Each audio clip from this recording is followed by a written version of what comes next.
Hello, everyone. Welcome back to episode 11 of What You Need to Know About Boxing. I'm your host, Phil X Fights, otherwise known as Philip. And it's good to be back. Sorry I basically went missing in action for an entire week. I just had a couple of things, both personal and honestly physical. I had a couple of days I wasn't feeling great. The day I was planning on recording the last episode, I had a migraine so intense that I just kind of couldn't do anything. But we've moved on. I'm feeling good as of today. And the last 2 weeks have sort of been not completely bare, but definitely lacking those bigger names, those bigger events. So if there was ever a week to miss, I genuinely think it was the week that I had just missed. So we're going to go back in time. We're going to recap what happened 2 weeks ago. Then we're going to recap what happened this past weekend. And then we're going to move on from there and predict fights that are upcoming this weekend. So without further ado, let's get into it. So first things first, we had Johnny Fisher versus Dave Allen, the rematch at the Copper Box Arena. And credit to Dave Allen. So originally I had Johnny Fisher winning this fight by unanimous decision. I felt that, well, again, I've never been high on Johnny Fisher. I think that what he represented is a niche in the English market. He is honestly on the borderline of influencer boxer versus real British prospect. Obviously, his dad has an immense amount of fame in British parlance. He himself is a very good ticket seller. But my gripe with picking Dave Allen in a rematch, despite believing, even to this day, that Dave Allen won the first fight, was career-long inconsistency. I was not sure if Dave Allen would find that same punch that he landed on Fisher in the first fight. Because again, that was a fight of two halves. It was Fisher winning a very dull and uninteresting fight until Dave Allen landed a huge shot in the fifth that changed everything. What happened in this fight? Well, it turns out Dave Allen in round 5 is a mythical fighter because this time he found the huge shot in round 5, just like the first fight, but then put Fisher away with a brutal knockout. And it was just it wasn't an amazing performance from the sense of it was complete start to finish because, again, Fisher was winning those early rounds. But Allen did well to correct on the few mistakes that he made in the first fight, that being letting Johnny Fisher off the hook, getting overzealous and excited when hurting Johnny Fisher, because I think he in part punched himself out in the first fight. This fight, more composed, stuck to a clear game plan. It was pretty obvious that they had planned for almost exactly this to happen, and it resulted in, you can't say a career best win for Dave Allen, but certainly a career rejuvenating win for Dave Allen. So credit to him. I really, he's the kind of underdog you can root for pretty handily. So good stuff on him. Also in the undercard, Kieran Conway. I had him by unanimous decision. I thought his opponent was going to be a bit more sturdy, but he is looking really good as of late. I think he's won his last 3 of his last 4 by stoppage. Now the British champion, I believe. And there's a lot of fights for him at 160. You know, he's had an interesting career because we saw him early on against guys like Amma Williams and other international level opponents where he picked up a few losses. But since coming back down to British level, he's done well. I think this fight is sort of conclusive proof that he's developing nicely. He's finding his spots more. He's just got better finishing instincts, which I think he lacked in the early part of his career. So I'm not going to sit here and say that Kieran Conway is the next middleweight champion or any of these things, but he's become a respectable fighter in the middleweight division, which again, middleweight can use as many new fresh faces as it possibly can find. There is not a new middleweight contender I will willingly chuck away unless I have real good reason, because middleweight needs almost anyone it can get. So yeah, good on Kieran Conway. I thought it was a good performance, even though this opposition was very, very unsturdy. So we're going to move on here, talking about Taylor Bevan. So I didn't like the stoppage in this fight. You can go back and watch it. I thought he was in there with a decent opponent again for this part in his career, but I'm still high on him. I think obviously the way in which that fight ended was anticlimactic. He's not really at the stage in his career where he's going to fight anyone of note, but I'm keeping my eye on him. I tend to like people that have that sort of innate finishing instinct, so not going to go too much further than another brief shout out, but I'm keeping my eye on him. If he turns out to be a bust, so be it, but I generally like what I've seen. Let's move on here to Serhiy Bohachuk, who fought the professor, Mike Fox, and I was really confused with this fight. So I had picked Bohachuk to win by knockout because even though, again, Mike Fox never been stopped before, arguably Bohachuk is the best opponent of his career, arguably. On top of that, Serhiy Bohachuk, I think, has if it's not in a 90 percentile 90 percentage knockout ratio, it's high 80s, 88, 89%. But this was a very awkward fight. Mike Fox puts almost no power on his punches. Now, I was talking to a few people about this, and apparently that's how they train. This is their particular style, to be very non-committal. But I think what you see is a difference between a guy like Mike Fox and Sebastian Fundora, who I think at this point, if you've seen any of my other episodes, you'd know I'm pretty high on Fundora at this point. But Fundora, the reason why his length is such a problem is because he maximizes rotational force. He's literally using the physics of his body to become a better boxer that I don't think Fox does whatsoever. Fox, his height, his length is almost a hindrance to his style, where instead of Fundora, who's able to generate these long levers that are coming at you from, again, awkward angles like I constantly mention, and just putting good torque on it, Fox did not do any of that. Now, the thing was that Bohachuk basically could not capitalize whatsoever on Fox, at least to my eye, not presenting a real credible threat, a knockout threat offensively. I thought Bohachuk should have been a lot more on the front foot. I wanted to see more head movement out of him. And for someone who put up such a good performance against Virgil Ortiz that he arguably should have won, like, that's a realistic argument. I know there's a huge Virgil Ortiz camp out there that pretends it's impossible to have had that fight for Bohachuk, but it's not. But this fight was not a good look for Serhiy Bohachuk, especially for what is the level we're considering him to be at.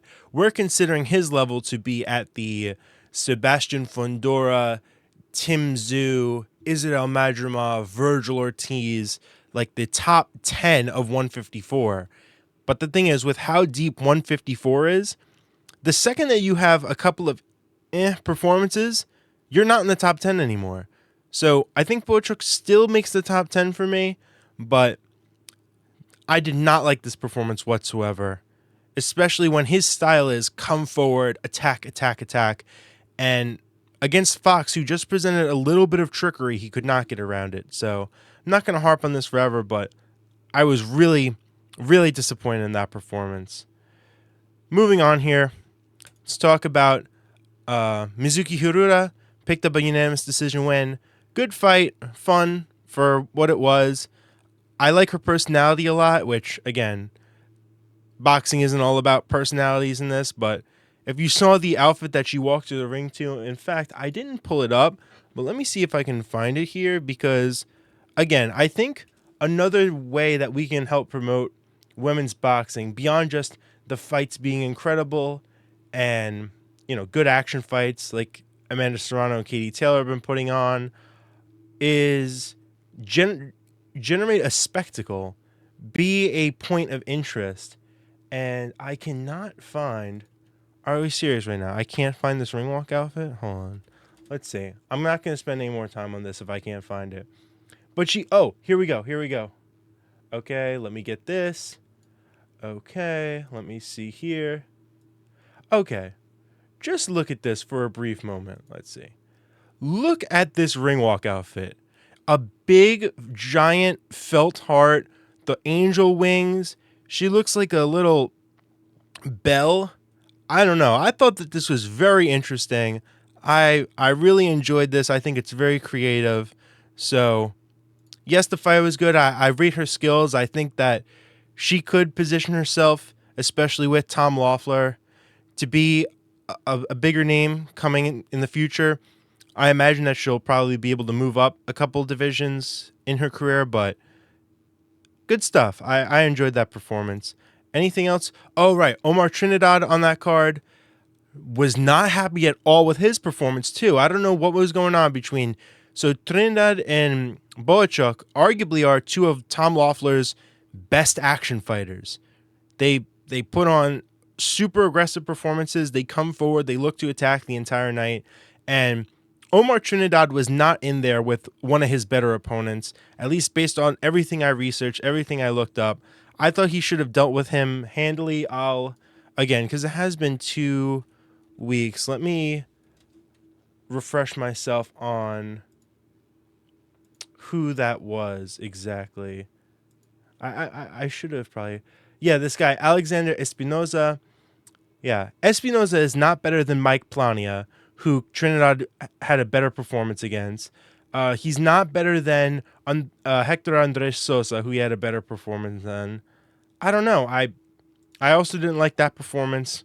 But again, it's a win in advance.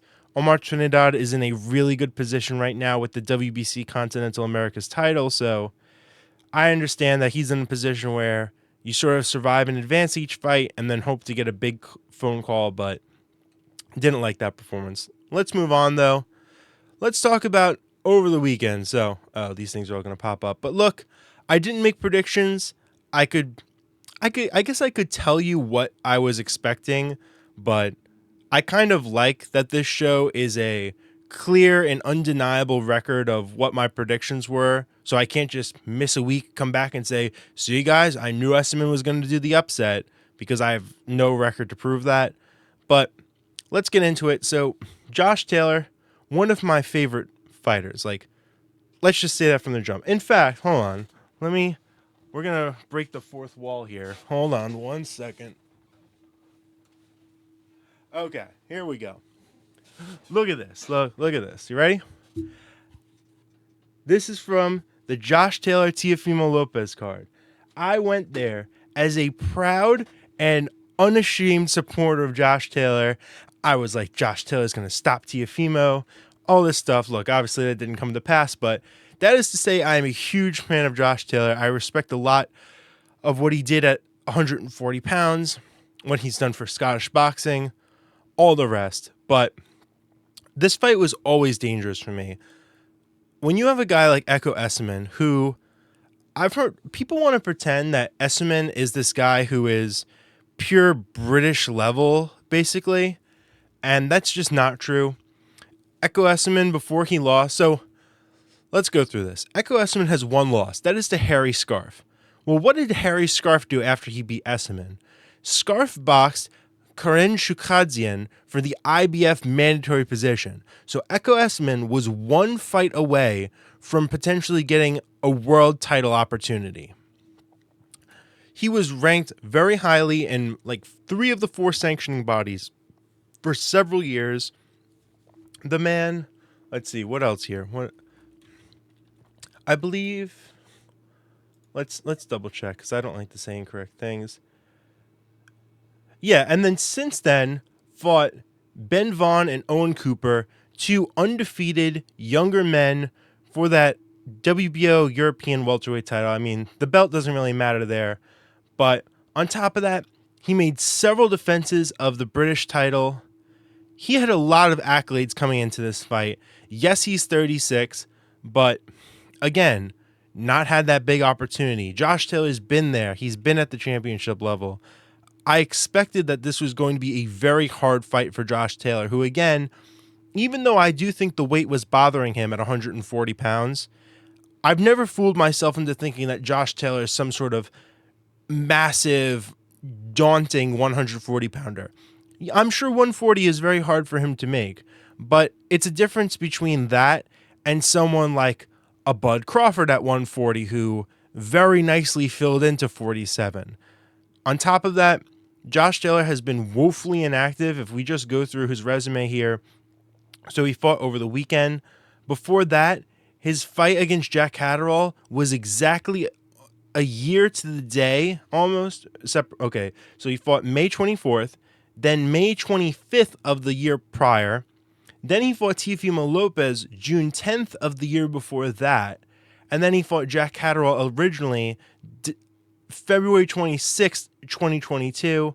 Before then, one fight in 2021. Before then, one fight in 2020. And before then, he had two fights in 2019. So you're talking about 1, 2, 3, 4, 5, 6, 7, 8.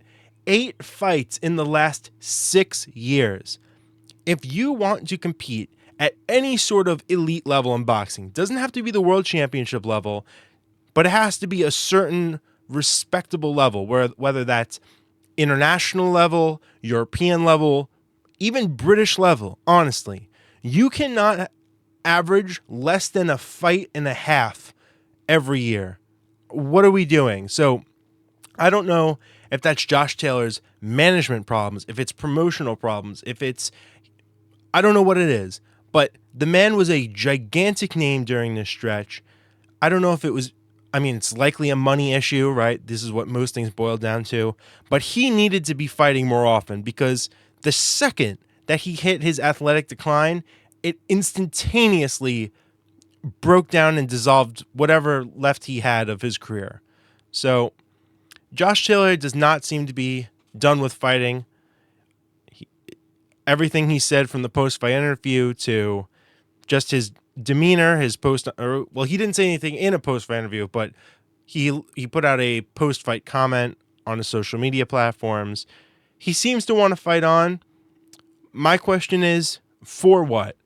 Are you actually going to get back to the British title level, which is a level that, again, we were laughing at 3 years ago? Oh, Josh Taylor is better than all these guys. Now he's not.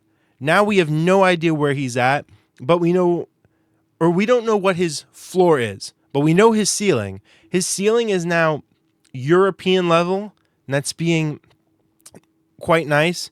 And again, all of this hurts for me to say. I wanted Josh Taylor to have a lot more success in world championships. I wanted him to enact that WBO title status where he could become the number one challenger for then a Terrence Crawford looking to get an Errol Spence fight.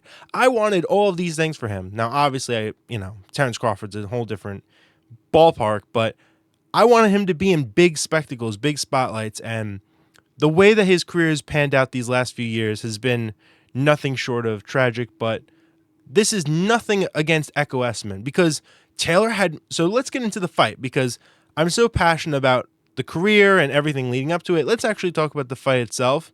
Early on in the fight, Josh Taylor looked like he was on his way to just win a decision. That's just plainly how it was going. I think through 6 rounds, I think Taylor was up 4-2. And then it was around that 6th round into the 7th, where all of a sudden, I think you saw size play a factor. Echo Essuman, his nickname is literally the Engine because he does not stop coming, and that's exactly true. And you just saw him get to the body, dig downstairs. Those just classic tricks of weather the storm, weather down your opponent, grind them down. Echo Essuman is very good at that. I don't think he's world title level good at that, but for whatever level this fight will ultimately be seen as being fought at, Echo Essuman is very good. So credit to him because he turned that fight around the 7th round, and in the later rounds, he was really starting to hurt Josh Taylor. Not to the point where you thought Taylor was going to get stopped, but Taylor was getting overwhelmed. He was getting cut. Essuman had great moments of success where he would back Josh Taylor up against the ropes and just fire combination. And that was another thing really that separated himself. Josh Taylor was throwing, when Josh Taylor was throwing in combination, he was winning. Whenever he would put 3 or more punches together, he was winning the exchanges. But then he started to slow down, and then he started to do this thing where he would wait for Essuman to come in and then rip one shot to the body and think that that's enough. That's not enough. You can't. He was looking for one big shot all night, even though he's the career smaller man. So I don't know if that's game planning or Taylor thought that he was hurting Essuman worse than he was, but bad strategy and resulted in a bad result. But let's move on here. So Nathaniel Collins obliterated Lee McGregor. Now, I had figured Nathaniel Collins, based on if the best Nathaniel Collins showed up, I imagined that he would beat Lee McGregor. But I wasn't entirely confident of that. McGregor coming into this fight off of a pretty decent win over, the guy that Tyson Fury likes, Isaac Lowe. A decent win. But obviously we've seen Lee McGregor lose before. It wasn't obvious that I don't know. I don't know what I was about to say. But look, Nathaniel Collins, I was not expecting this. That's the long and short of it is, what a performance from Nathaniel Collins. I figured if he would win, it was a fight where he won 8 rounds to 4, where he was the sharper guy down the stretch. But he absolutely obliterated Lee McGregor. Shots to the body were brutal. And he just went, the second that he hurt Lee McGregor, didn't let him off the gas, kept penetrating down low. Just great stuff all around. He was originally going to fight Nick Ball a few years ago. Well, that's not really originally, but there was plans for him to fight Nick Ball a few years ago. I'd love to see if they could remake that fight. But I heard Frank Warren say in an interview that he'd rather Collins get a world title and then unify with Nick Ball. Look, 126 is already enough of a logjam. We don't need Nathaniel Collins doing that. And I don't even think he can. Like, what are we talking about here? Unless, Frank, hey, what champion at 126 are you going to put Nathaniel Collins in against? You're not doing it with Rafael Espinoza. You're not doing it with Angelo Leo. We're going to get to him a little bit later.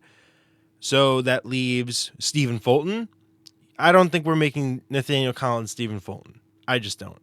On top of that, Nick Ball himself has to fight Mirko Cuello unless he can reach some kind of unification, which, again, I don't think is likely. So there's just too much going on at 126. But I think once maybe the dust settles a little bit, he can get a world title opportunity. But, again, really good performance by him. All right. Let's move on to something very exciting that if you haven't seen yet, you've got to watch it. It's what everyone's talking about right now. Hopefully I'm going to click onto the right slide because who knows sometimes. But hey, it's Who's That Fighter? Do you recognize this man? Look at that technique. It's for anyone who wants to play along here, we're guessing this person. Who is that? Do you recognize this? Well, considering I didn't mention him at all on the Taylor Essuman fight card breakdown, it might be pretty obvious that this is, of course, Moses ITAUMA. So we got to talk about him. He's the talk of the town right now. Now, let me make one thing very, very clear. If you are not sold on Moses ITAUMA and him knocking out Mike Balagun has you now aboard the bandwagon, I sincerely question your boxing aptitude, your boxing commitment. I don't know exactly what the right qualifier is there, but beating Mike Balagun does not legitimize you at all.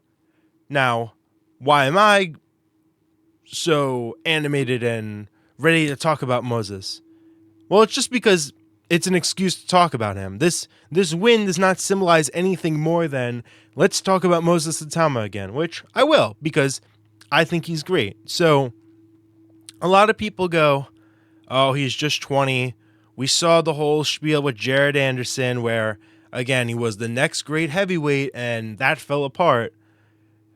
I don't even think ITAUMA and Anderson are on the same stratosphere. And I would even have said that back a few years ago, like 2 years ago, when ITAUMA was 19, 18, and Anderson was still undefeated coming off the Charles Martin fight. Because at the time, I still knew who ITAUMA was around that period of time. And yeah, this kid's special. You hear one thing that I find interesting is I never really heard anything about Jared Anderson coming out of gyms. Now, that also might just be a product of there are less American heavyweights worth their weight in sand that just exist in the United States, so there's not that many of them for Anderson to have sparred.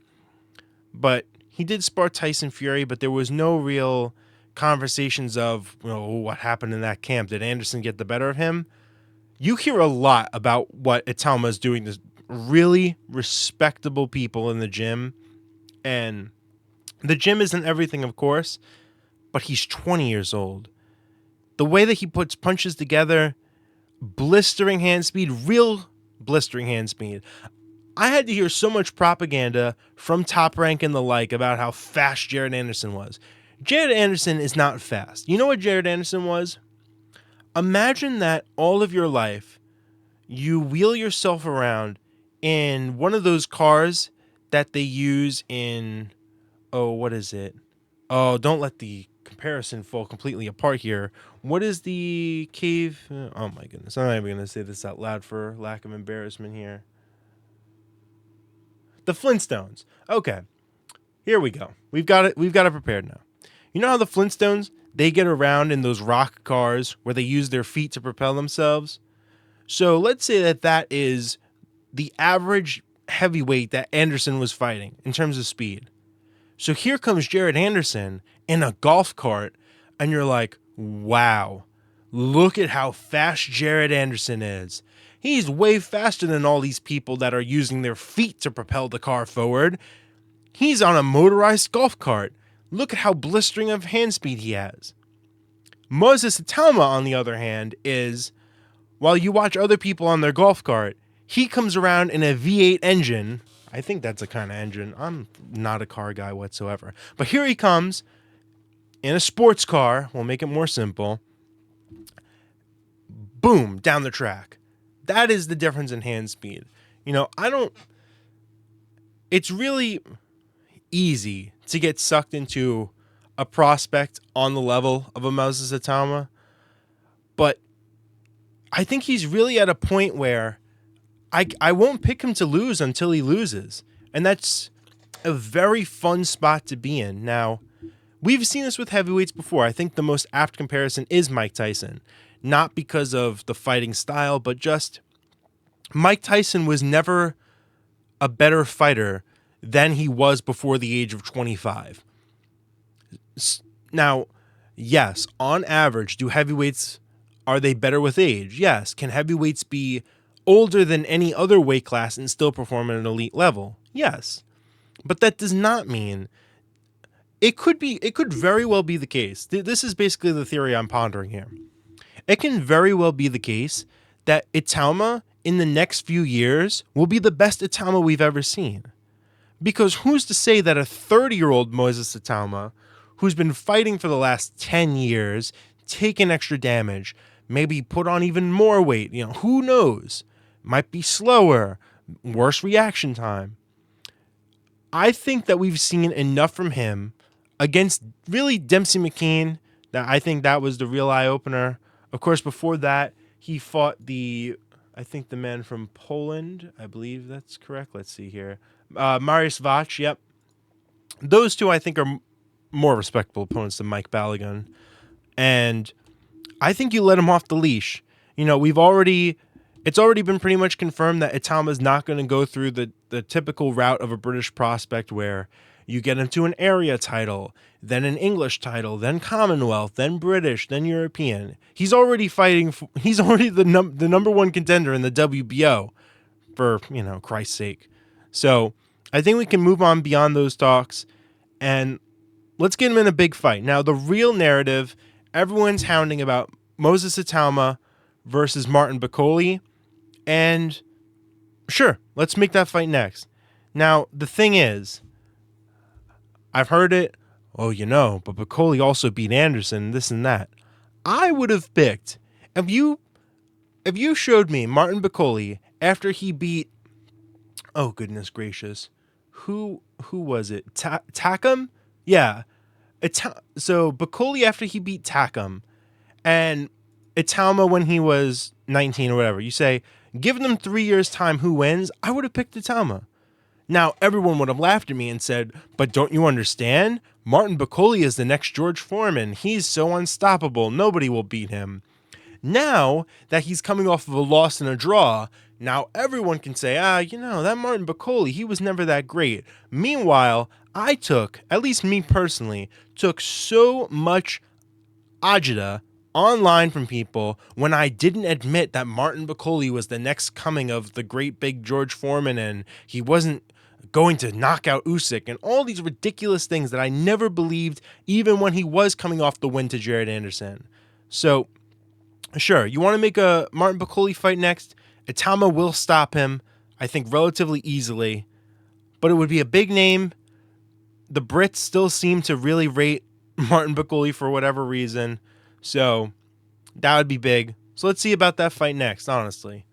But just great stuff. I mean, Moses Tama, one of the great things about him is after every fight, you're like, I want to see him again. Or, let him come next week. Now, Frank Warren has said, ITAUMA will be back in July. I assume that means he'll be back on the Daniel Dubois Alexander Usyk undercard.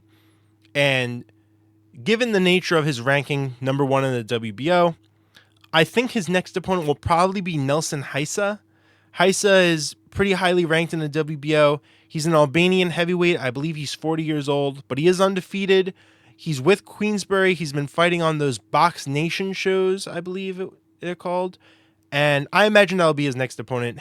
Nelson Heisa sells decent tickets, so it would be getting more people in the door for that fight at Wembley. I could very well see that happening next for, again, some sort of WBO title. I know this was for the Intercontinental, but it could be for an even better WBO belt. All right, let's move on here. So let's talk about Angelo Leo. He beat... No, I didn't correct... Okay, he beat Tomoki Kameda by majority decision. So ignore... I'm going to put my shoulder here in front of it. So now you can't see. No, I'm not going to do that. But man, that is really annoying. Why did it... Okay. He beat him by majority decision. It could have been unanimous, but that doesn't really matter. Look, it was... I went back. I was only able to watch highlights. Again, the not feeling great part of this week plays a factor when there's fights going on in Japan at all hours of the night. But Leo, I think it was just really important for him to get this fight out of the way. This fight was wasting a lot of his time, a lot of his prime years. And from what I see and from what I hear, it looks like Angelo Leo versus the 6'1" featherweight Rafael Espinosa is very likely to happen in a unification later this year. And how amazing would it be if Naiwa Inoue, after he faces Mirzhan Akhmadaliev in September, likely Nick Ball in December, I think that's still on track to happen. If they can make Leo versus Espinosa last half of this year, and then you're already setting up a 3-belt unification. Oh, man. That's going to be fireworks. Now, as of right now, you have to favor Espinosa to beat Angelo Leo. Too big, too powerful. Leo, I think that this performance, it was good. It was a complete performance. Tomoki Kameda, I don't think he's the best featherweight in the world, obviously, but he's not some sort of schleb either. But good enough stuff. I mean, I can't really say too much more on this, but good on Leo to win, not mess up the next few fights for him, which could be very lucrative financially. Let's move on here to more saddening news. That being that in a rematch that happened over the weekend between Pedro Taldoran and... oh my goodness. No. Don't let me forget which one this... Oh, that's really embarrassing. Hold on. why do brothers have to fight? Because then I can forget what their names are. That's really annoying. All right. So Pedro Taduran and Ginjiro Shigeoka had a rematch. So Shigeoka was knocked out in the 9th round in their first fight, which happened last July. This rematch, a split decision, heartbreaking loss for Shigeoka, who now is undergoing brain surgery. At the end of the 12th round, he collapsed in his corner, had to be stretchered out. Obviously, my thoughts and prayers are with him, and you hope nothing else but for the best for him. You hope that he recovers, but a brain hemorrhage, which I believe is what he's suffering with right now, is no joke. Medical comas, which I think are still in play here, are absolutely no joke. And, it's a real brutal reminder of the realities of this sport. So, the fight itself was a action fight, obviously, split decision. Pedro Taduran is a must-watch fighter, in my opinion. But this is that sort of sobering news that just, it pulls at your heartstrings, genuinely. I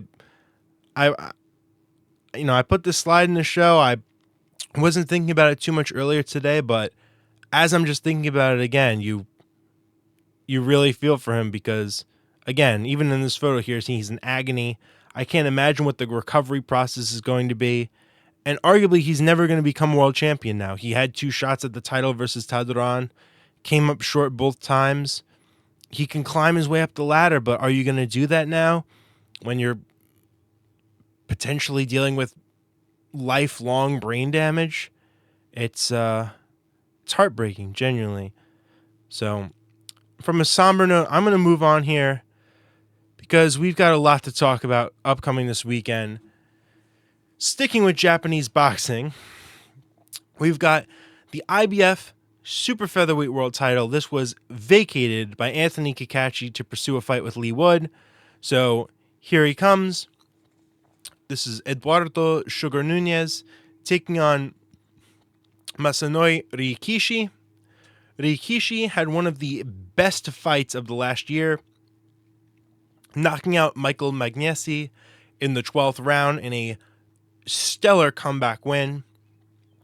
Both of these men have absurd firepower. So if my prediction does not come true, which I'll get to in a moment here, I imagine the other man will win by knockout. But even though I do like Rikiishi a lot, again, that fight with Magnesi, if you haven't seen it, one of the most incredible fights of the last few years. But I'm going to pick Nunez here. Look, Nunez just looked so utterly impressive against Shavkat Rakhimov. Obviously, Rakhimov not doing great at the moment in his last few fights, but for Nunez to go over to basically his home territory, bring the fight to him, get through murky waters, find the knockout. I've seen Rikiishi fight a few times now. He gets hurt. He does not have the most sturdy of chins. I think Nunez has the better chin, the better ability to take punishment, and I think he will find a way to a knockout, but I don't want to fully count out Rikiishi here.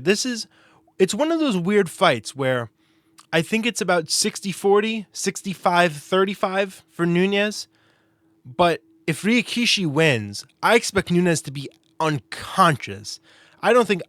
If this fight goes to a decision, I don't know what I'll do. I'll eat a sock.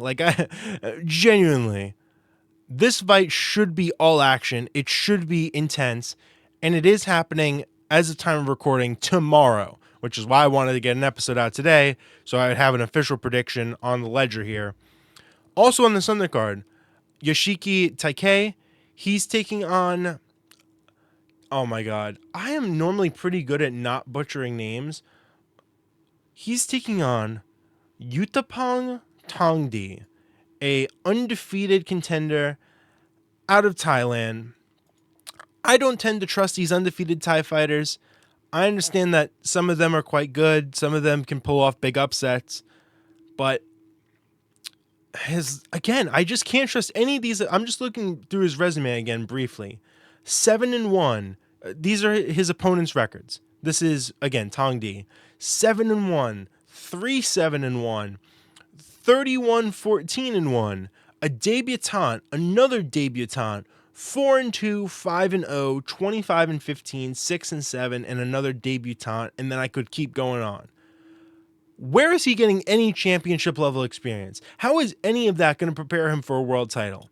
I understand that, again, there's less opportunities over there in the broader Asia boxing market. You got to take the fights that you can get. Just stay fit, stay active, work your way up through a sanctioning body. But I'm going to pick that resume. That's supposed to be able to beat someone who I've seen now beat Jason Maloney and Daigo Higa. Yes, granted, close competitive fights across the board, but those are quality names in a bantamweight division that is still respectable. I can't do it. Give me Yoshiki Taikei. He was on a run of knockouts, but I think now he's sort of winning his title wins by decision. I wouldn't be surprised at a late knockout. Honestly, I might even change my pick to that while I'm talking about it here. But I'll stick to unanimous decision. But I think dominant, clear dominant, 9-3, 10-2. Let's move on, though. Let's make this a nice, about hour-long episode for you guys. Let's talk about a very interesting rematch coming up here in Guadalajara, Jalisco, Mexico. That is Manuel Gallegos versus Khalil Big Stepa Coe. Now, I went back. I rewatched this fight.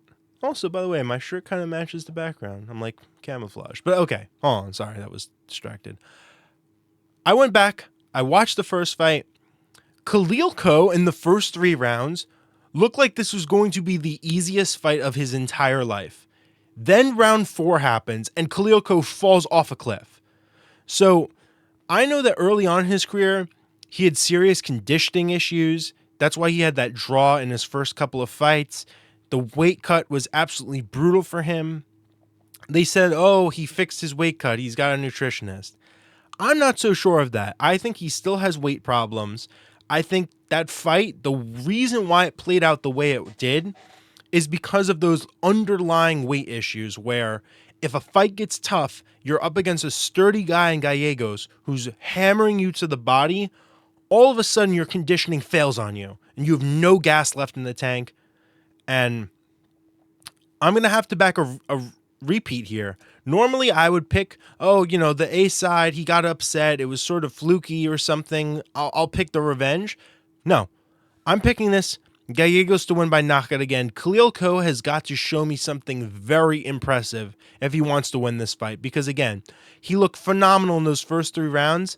I think Gallegos is going to be able to weather that storm. And again, I think this is going to be almost the exact same fight. I need Khalil Coe to show me a real retooling of his offense because there were so many times in that first fight that I was just yelling to the boxing gods of Khalil Coe, why are you going up against the ropes and just being completely stationary? Move, circle out, dip down low. It was very frustrating to see him take those positions. I think that that's something that you had to drill out of him earlier on in his career. Let's see, how old is he? Because I think he's 28. So this isn't but he's so young. He has so much room to improve. He's 28. That's the age where we're talking about world titles or we're not. So if that's part of his game, if that's entrenched in his style, I think Gallegos wins again. Even Gallegos, in his loss to Diego Pacheco, was still putting forward a very respectable performance. I think he's been underrated. I underrated him myself, but I have to go off what the tape showed me. The tape showed me Gallegos is going to weather down Coe again. I don't think there was really anything fluky about the first fight whatsoever. Gallegos just understood the importance of going to the body, having good pressure, and being persistent, and I think that it'll manifest once again. On this undercard, the return of Mirjan Akhmadaliev, who's taking a tune-up here while he gets prepared for the Naoya Inoue fight that is yet to be officially announced, but is effectively signed and agreed for in September. So, I think he'll win by stoppage here. His opponent, I think, had his heyday. He is fighting... Who is this again? Luis Castillo. But Castillo, 2 years ago, dropped a unanimous decision win to a Mexican journeyman. I think he's really a shell of his former self. This is by far and away a tune-up of tune-ups, if I've genuinely ever seen one. I think even 4 rounds is a little generous, but I think if this is a tune-up, they're probably going to want a few rounds to lubricate the arms or whatever, to get a little bit more live practice. Maybe they've been training something in the gym that they want to try in a real fight. But yeah, this is going to be a quick night for MJ. I can't even fathom an upset. Not at all. Let's move on, though. There is more boxing to talk about. It's always good when we have 3+ boxing cards in a given weekend. This offering is brought to you by Golden Boy, and that is Bektimir Melikuziev taking on DFG Darius Fulghum. Now, this is interesting to me. One, because this is a Golden Boy card in which both fighters in the main event are Golden Boy fighters, which is a nice thing to see. This is for the WBA Super Middleweight Eliminator, which, again, the WBA has about 1,392 title eliminators every single day of the year, so who really cares at this point? But it's a good fight on paper. At least both men, relative primes, good records. But I have not been impressed with Darius Fulghum as of late. If we just go through his resume really quickly here, he's 14-0. He's 28 years of age. So again, not much of a prospect anymore, much like a Khalil Coe problem. Last fight against Winfred Harris Jr., that was a laughable opponent. That guy did not show up to win whatsoever. Before that, took on a Christopher Pearson, whatever. Before that, he fought Vaughn Alexander. Now, Vaughn Alexander is a respectable opponent. I respect his boxing ability, etc. Went to a scrappy unanimous decision where, yeah, he won, but he didn't look great. Then he fought a Christian Olivas. Yeah, you knocked him out. Great job. Then he fought Bohachuk Fox, who's, again, a respectable contender, whatever. Majority decision. Then he fought Pacino Hill, who's completely just, what are we talking about here? Yeah, knocked him out in 2 rounds. Everyone else, yeah, you knocked him out. Congratulations. So it's literally, he fights someone good, he goes to a decision. He fights someone that is not respectable of a real kind of opponent, gets him out of there. But I think Melikuziev, head and shoulders above anyone that Fulghum has fought.